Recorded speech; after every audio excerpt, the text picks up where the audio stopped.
Hey everybody, it's your girl Bunny. To all of my returning subscribers, hey, how you doing? And for those of you who are new to the channel, welcome. Kick your feet up, subscribe to this family-friendly channel, and don't forget to click the notification bell so you don't miss any posts. Also follow me on Instagram at the same profile name so you don't miss the sneak peeks of what's coming up next. In this video, it's season 6, episode 6, entitled, Or Maybe Just Stay There. I give a full episode recap with photos offset to the side, and then I give my review at the end. No need to dig around. I have all of the minute marks in the comments. It's all coming up next. Charley and Davis take a little moment to catch up, and Charley updates him that she's going to take time when it comes to the next level of politics.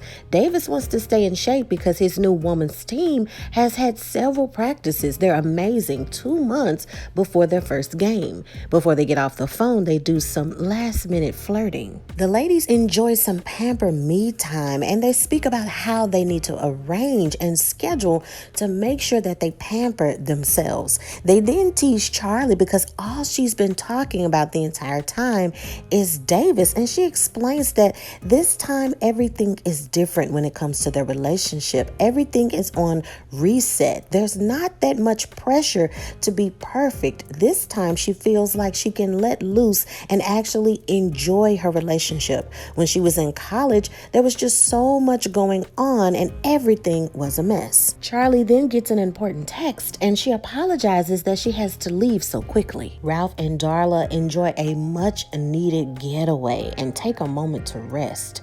Darla apologizes if she came off doubtful. She only behaved that way because she was worried about all of their loans and everything going on and wanted to be there for Ralph and show up the same way he's shown up for her in the past. She's very thankful that they have this getaway, and Ralph tells her not to worry about it and just to get some rest and enjoy their time together. We learned the important text was a request for a meeting to inform Charley that several members of the party were impressed with her interview with Gayle King. She took control of the interview and made big waves. And honestly, he admits that they did not think that the interview and process would go so well. With that being said, they no longer want Charley to run for Louisiana State Senate. Charley is very relaxed in her response, but very stern. She states that she's disappointed in how they appear to shine light on strong black women, but push them away when they don't fit into their box, what their image is when it comes to what empowerment means.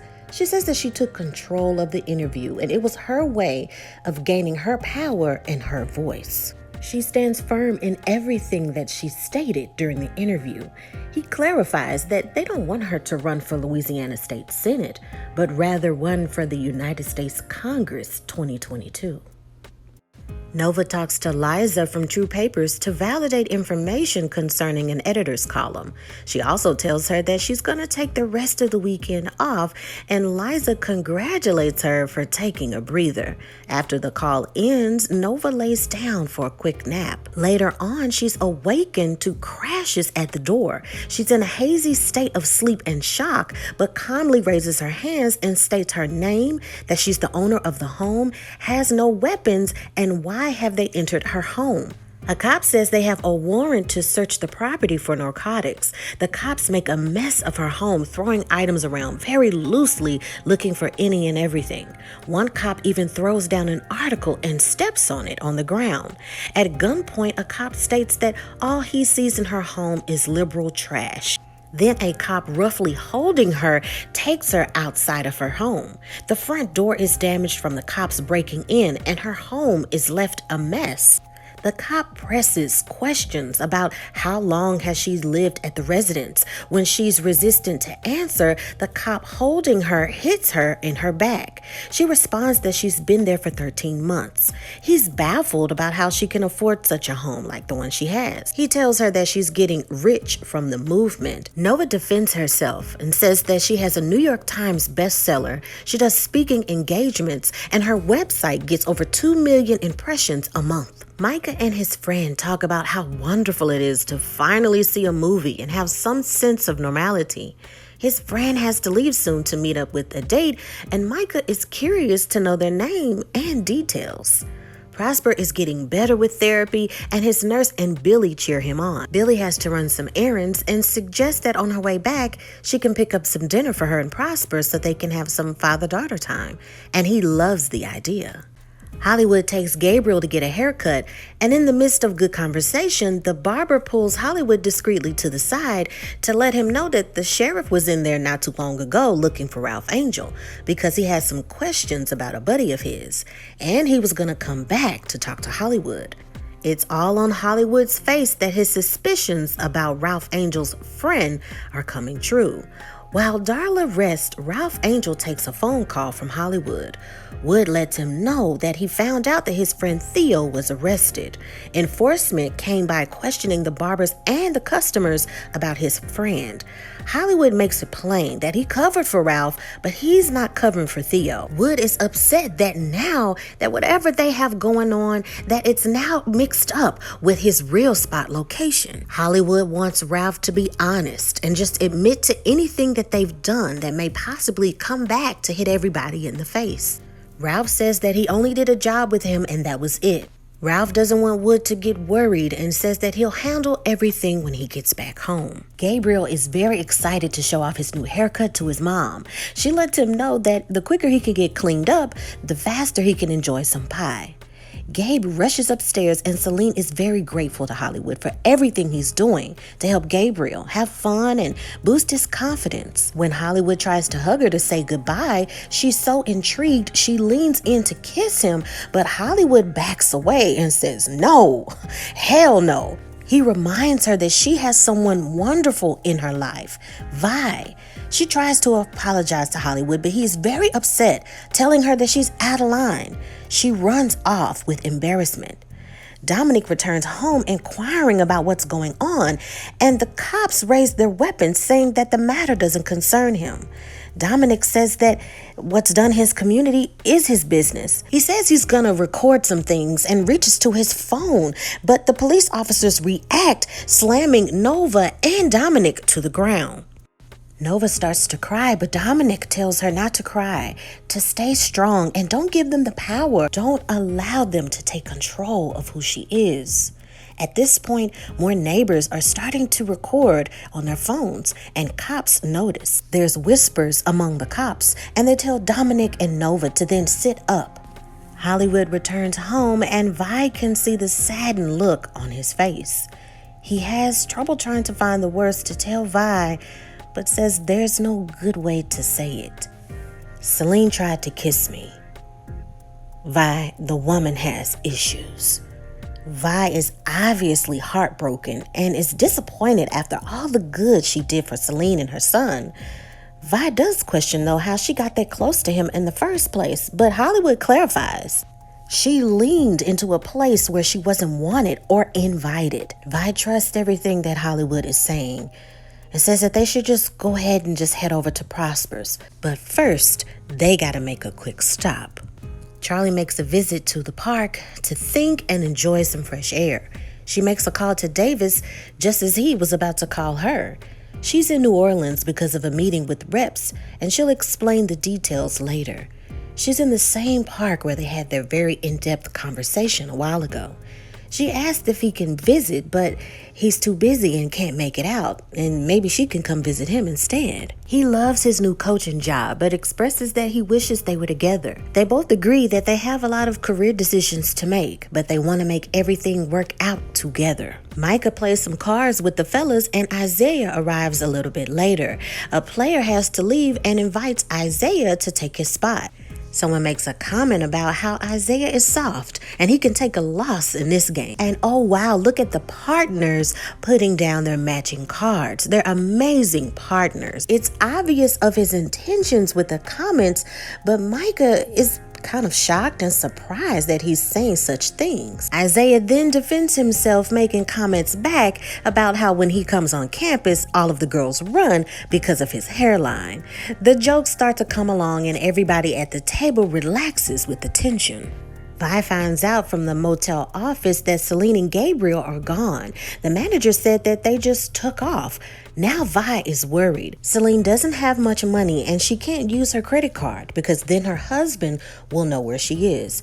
They're hoping she doesn't go back to her husband and Vi can give her a call later. The cops have found weed in Nova's home and now they're placing her under arrest. Nova has a card for medicinal purposes and the cop warns that they can take her away quietly and only she can make this process easy or hard. Dominic tries to get info of who he can call, but Nova is rushed into the car, not allowing her much conversation, rushing her away. Dominic lets her know that he has her back and he will do what he can. Ralph Angel tries to look calm, but it's obvious he's very nervous, hearing the news about Theo. Darla notices his change in energy and walks over to speak with him. Ralph says that he's okay, but Darla isn't buying it. He admits finally that he lied about the harvest. Its profits were no good, and he did a job for Theo. Theo said that all he had to do was drive the car, and he said that no, eventually, but then the soil came back poisoned. They found that bone on the land, Aunt Vi racking his nerves, so he drove the car. Now he's learned that Theo just got arrested, and Darla is pissed. Ralph is worried about what the cops know about him now, and Darla can't believe that she begged him over and over again to be honest and truthful, and he lied. He lied so much that he made her feel wrong for having concern. There's a knock at the door that terrifies them both, but it's only the anticipated food order. Darla takes a note that, wow, is this what we have to look forward to? Always on guard and terrified, looking over our shoulder? Ralph has created this environment that keeps them on edge. Now they can't even relax. Micah treats his mom to a warm drink after her surprise visit. She has news to share. The party wants her to run for Congress, and Micah is excited. Charley hasn't made a decision, but wanted to keep him in the loop of everything that was going on. It may mean stepping in the spotlight again for all of them, but Micah says that he can handle it. She may have to go to California to run. Charley realizes that she doesn't want to choose anymore between love and ambition. Micah lets her know that things are better at school, his anxiety, meditation, and he's developing a good friendship with someone named Isaiah. He said that he recently got the impression that his friends think that Isaiah is gay, but Charley wants to know if he's ever asked the question. He wants to invite Isaiah to meet everyone because they're friends, and Charley says it's okay if Micah is gay and she loves him no matter what. Micah says that he's not gay, but he wants to invite him over because he's his friend, and that it shouldn't matter if he's gay or not. They're good friends. They talk about politics, art, everything. It baffles Micah of why people can't understand that friendship is friendship. It shouldn't matter about somebody's orientation. And Charley agrees that haters are going to find some avenue to complain about something. That's your friend? If y'all get along, then it is what it is. Micah's happy about that news and says that we're all black and we need to stick together. And on top of all that, it's a brotherhood. So, yeah, he's my friend. Billy and Prosper enjoy some dinner and they're enjoying one another's company. Vi and Hollywood arrive and Prosper says to Billy, "I'm sorry, I forgot. I told Hollywood and Vi they could stop by." Billy remains cordial but holds back tears of disappointment. Their father and daughter time is now over.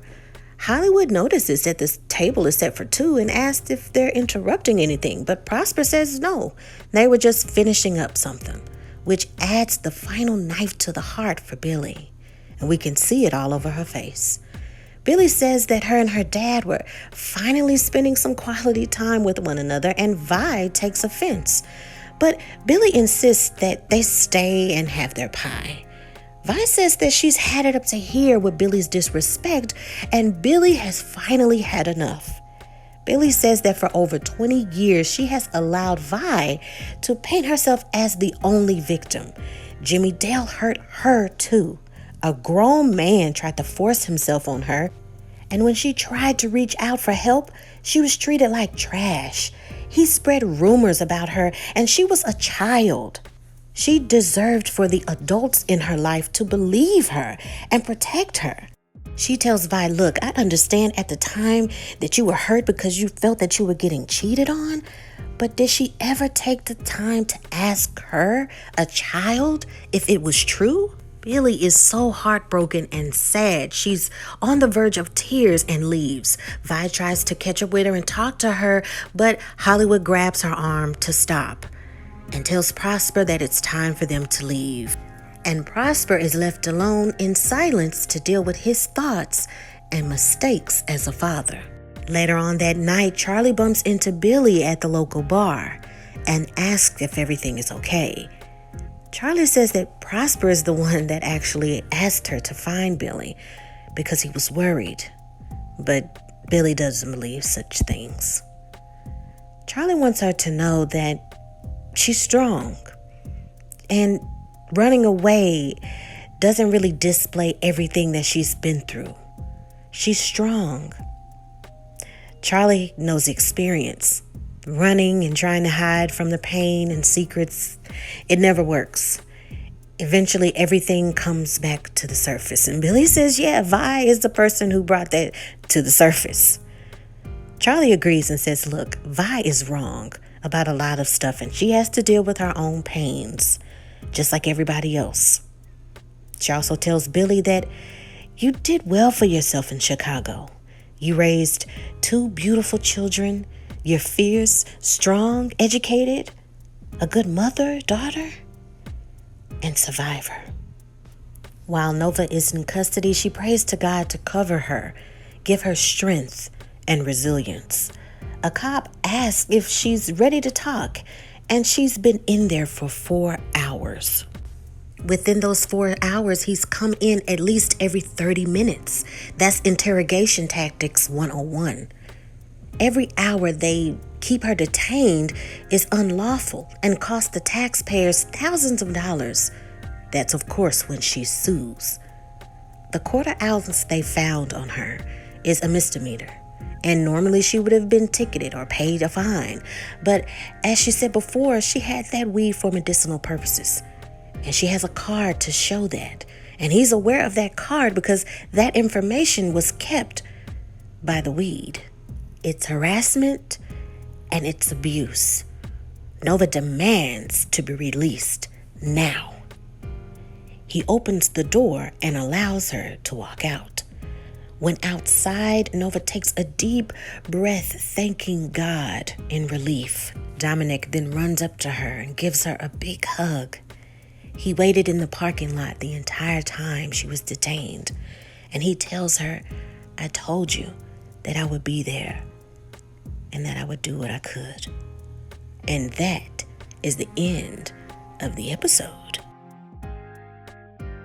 Now it is time for your favorite part of the video. That's right, my review. I hope you all had an amazing weekend and you're having a great week so far. So to get to the review, all this time in the reviews in the previous episodes, I've been saying that arguments are coming, that these very critical conversations have been waiting to just bubble over on the pot and spill over to the stove, cause smoke, all kinds of stuff. And it's beginning. Vi is officially now 0 for 1. Okay, she has a loss with that conversation that she had with Billie. Now that wasn't an argument, but that was clearly something that's been avoided for so long. Nobody's talked about it for so long, and it's finally come out. The situation with Vi that's really irritating her husband Hollywood is that she tries to save everybody else. You know, she's in the process of giving and giving and giving and giving,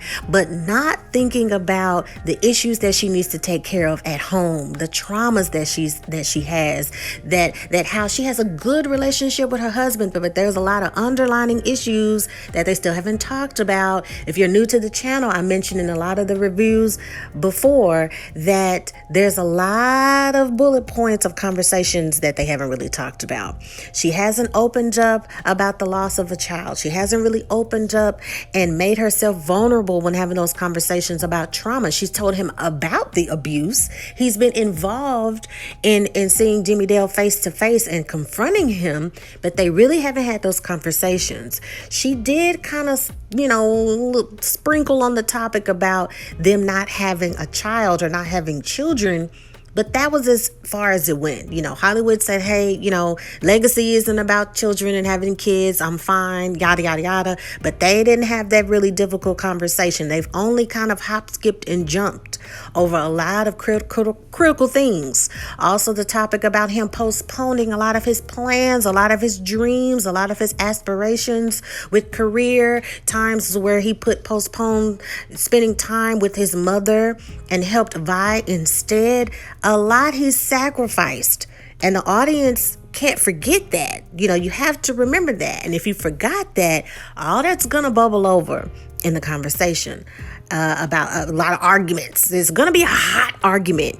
And I've also said that I hope I'm wrong, but I think it's going to be so critical and so many hurtful things are going to be said that it's a possibility that it really might hurt their marriage, and it really might change the perspectives of how they see one another. Is Hollywood going to feel like he's just been giving and giving and giving and not really receiving anything in return besides her baking some food and bringing food over to the real spot and saying, I support you. But, where is it for real, for real? Where's the physical part? Where's the emotional part and being available? Because she's only been in this state for a short period of time. Before all that, it was all about Vi. And here we are in this season, and it's still about Vi. And it's not selfish, right, to think that way. I mean, you're married. You're thinking you're supporting your spouse. I mean, what's the problem? It's not a problem. But when it comes to the point to where those scales are starting to tip over and you don't feel like it's equal, it's a problem. I predict that unfortunately the situation with Celine will not end well. I've also said that in previous recaps that there's a lot of foreshadowing when it came to that character, the signal not working right, the problems with the hotel and not having access, her being in solitude, her not having enough money. All of that stuff was foreshadowing in the dangers that Celine and her son could face. Okay, and then the bond between Hollywood and the boy. It could be a possibility that unfortunately something happening with the son and Hollywood wanting to adopt Gabriel. It's a lot of foreshadowing because they're really building a connection, or that connection and that father-son sort of bond that they're developing will be broken, and maybe he'll have to go to his father. Maybe he has to go foster care. We don't know, but it's a lot of foreshadowing with that relationship. The relationship of Hollywood and the developments of Gabriel, the relationship and bonds that's broken now between Celine, Vi, and Hollywood. Also, with that bubbling over conversation that I've been talking about, right?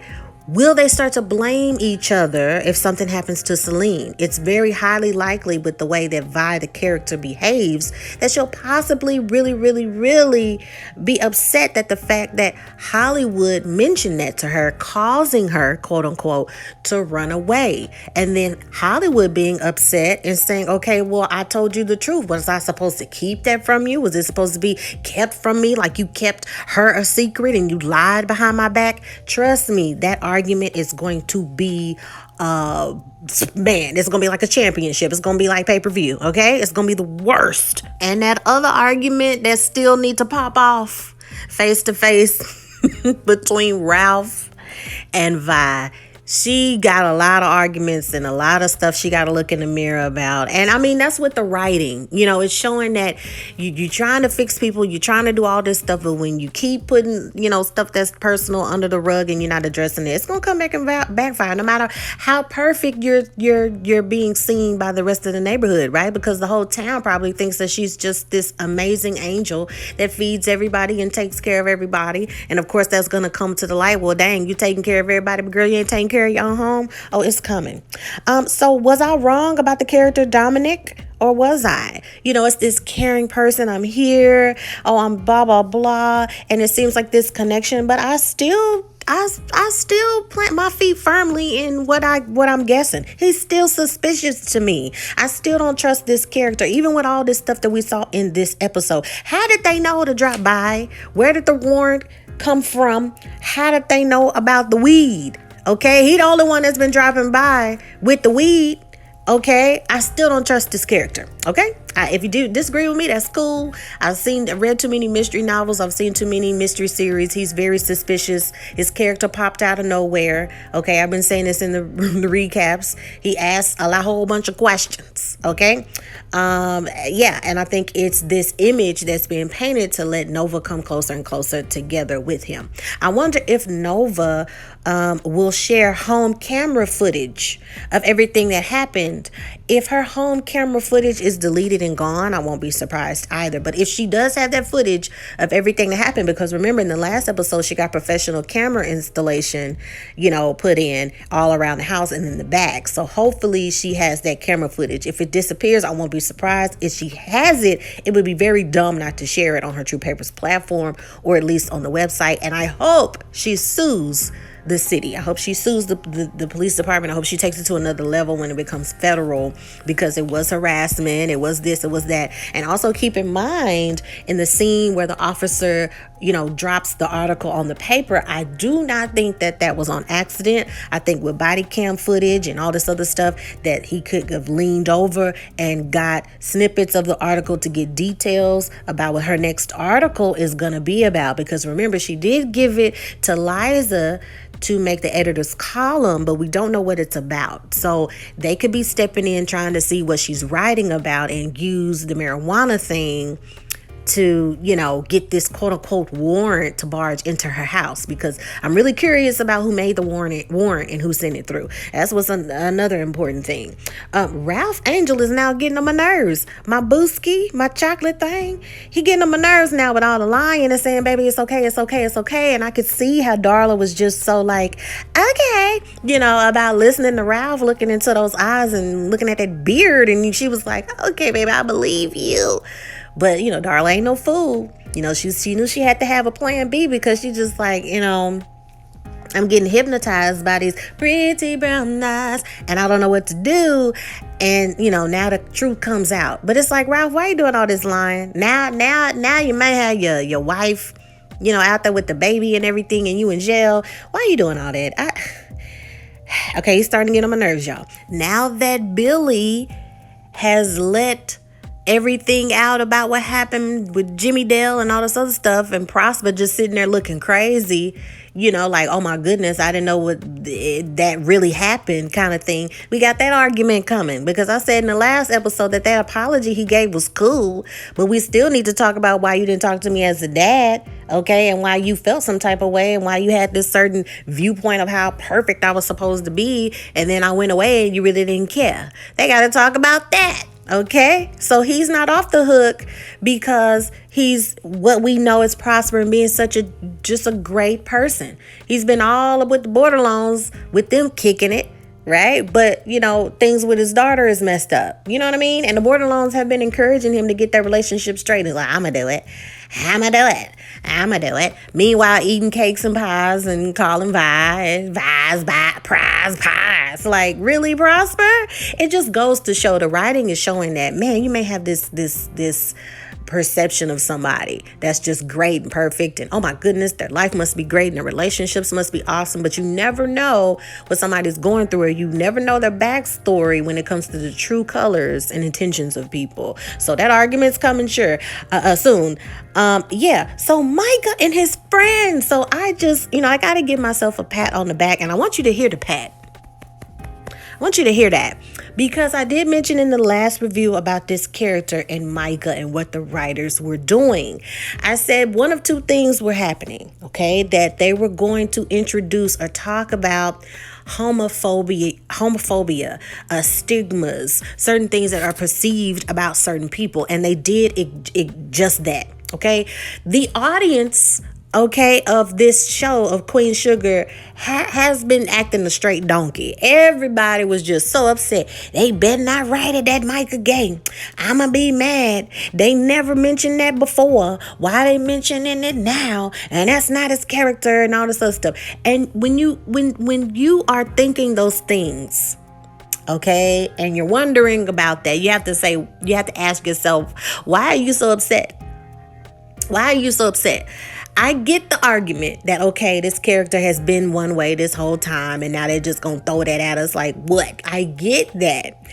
But I think the writing emotionally pulls you in to start thinking those things, had the audience thinking those things, to when we start to learn everything about the character and how they feel, that as the audience member, it probably made a lot of people feel really stupid.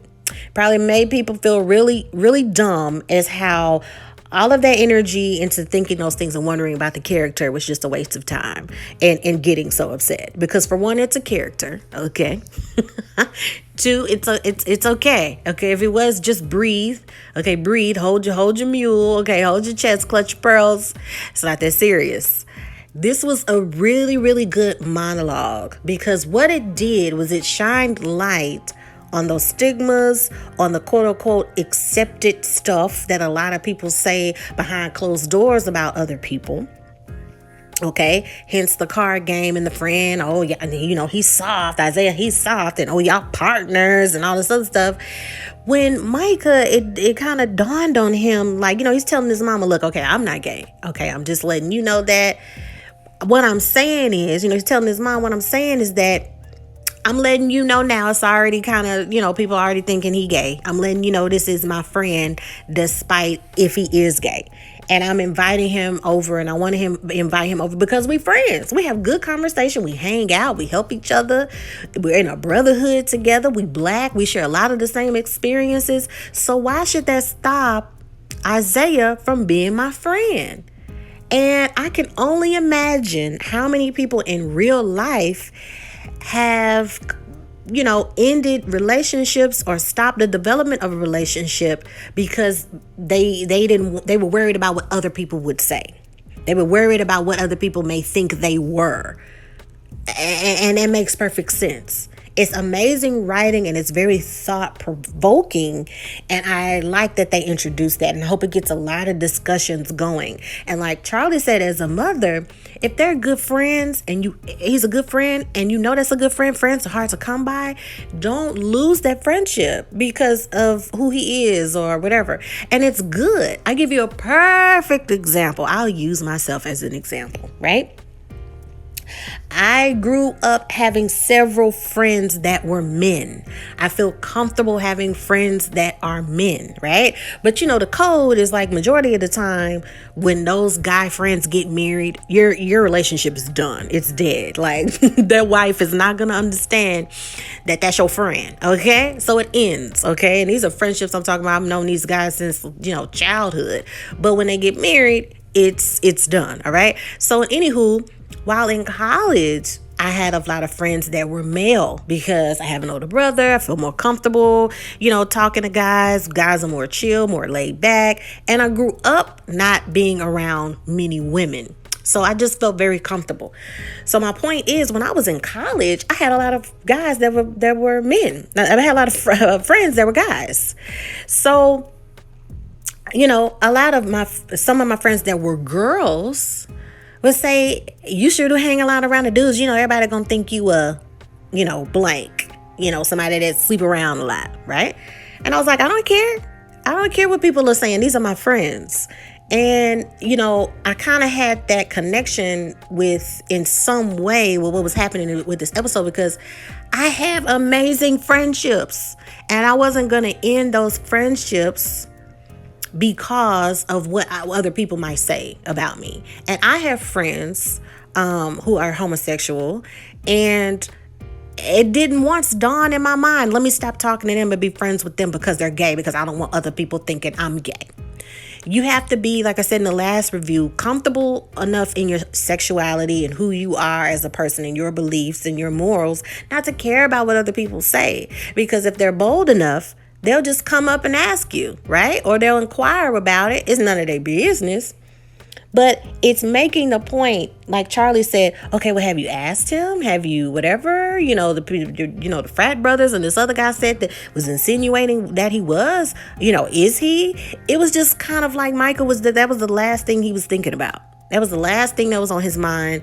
I'm glad that this episode finally brought to the light what the intentions of the writers were, because so many viewers were just so upset, okay, about what was going on. Now, speaking of that, totally off the subject of this show, they recently talked about how Batman, the comic Superman, how the the character is coming out as bisexual, and everybody losing their mind. Like, what are you talking about? Superman is bisexual, and they show this picture of Superman kissing this guy, and everybody is everybody's like going nuts. Okay, it's just stuff that people need to talk about. How you feel about it is totally cool, but at the end of the day, who cares? Who cares? I mean, sheesh, man. I mean, I know I don't, because Superman don't pay my bills. Superman is not the homie I could call when stuff gets rough. Okay? Who cares? If that upsets you, then you're not a fan of that anymore. If you don't care, then whoop-de-doo. Do you even buy the comics? I mean, I have my beliefs about certain things, but at the end of the day, it shouldn't affect your well-being and who you are. It's not that you becoming a computer gangster and you saying offensive things and now you upset at the world and everybody else. A lot of stuff with there's debate with stuff that Dave Chappelle said in his comedy special, and it just shined light on, you can't just take snippets of what people will say. You have to watch what people are saying in its entirety to even first make a decision. There were so many people saying, I didn't even see the comedy special, but I'm offended. Or I saw it and I'm offended. It's just like, we have to start talking to each other and not at each other.